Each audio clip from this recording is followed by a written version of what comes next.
বন্ধুরা এখন থেকেই সবাই খুশিতে আছে, কারণ 22শে মার্চ থেকে শুরু হয়ে যাচ্ছে প্যাঁ প্যাঁ প্যাঁ প্যাঁ প্যাঁ প্যাঁ প্যাঁ প্যাঁ প্যাঁ, মানে আইপিএল ম্যাচ হবে রোজ। কোনো কোনো দিন তো দুটো করেও ম্যাচ রয়েছে। তবে বন্ধুরা, আজ থেকে 3.5 বছর পর 2027-এর বিশ্বকাপে আপনারা কি দেখতে পাবেন জার্সি নাম্বার 18 আর জার্সি নাম্বার 45-কে?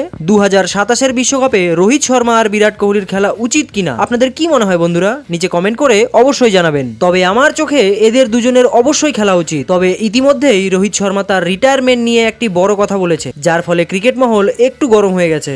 আসলে রোহিত শর্মা দীনেশ কার্তিকের সাথে কথা বলতে বলতে বলে যে, ঘুম থেকে উঠে যেদিন আমার মনে হবে যে আমি ভালো খেলছি না, সেদিনই আমি ক্রিকেট খেলা ছেড়ে দেব। তবে কোনো না কোনো দিন তো হিটম্যান রোহিত শর্মা আর কিং বিরাট কোহলি রিটায়ার হয়েই যাবে, তাই না? তবে প্রশ্ন এটাই যে 2027 সালের বিশ্বকাপ পর্যন্ত এই দুজন কি ভারতীয় টিমে টিকতে পারবে? তবে 2025 সালের আইসিসি চ্যাম্পিয়ন্স ট্রফিতে তারা অবশ্যই খেলবে। তবে প্রশ্ন হলো 2027 সালের বিশ্বকাপ, কারণ সেই সময়ে রোহিত শর্মার 40 বছর বয়স হয়ে যাবে আর বিরাট কোহলির বয়স হবে 39।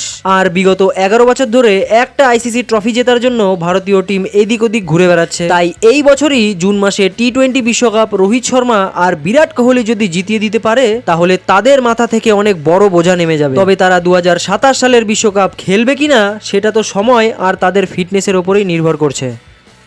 স্পোর্টস জগতের সব রকম ছোট বড় নিউজ পাওয়ার জন্য আমাদের চ্যানেলটিকে সাবস্ক্রাইব করুন এবং পাশে থাকা বেল আইকনটি দাবাতে একদম ভুলবেন না। এই চ্যানেলে স্পোর্টস জগতের সমস্ত রকম খবর পাবেন সবার আগে।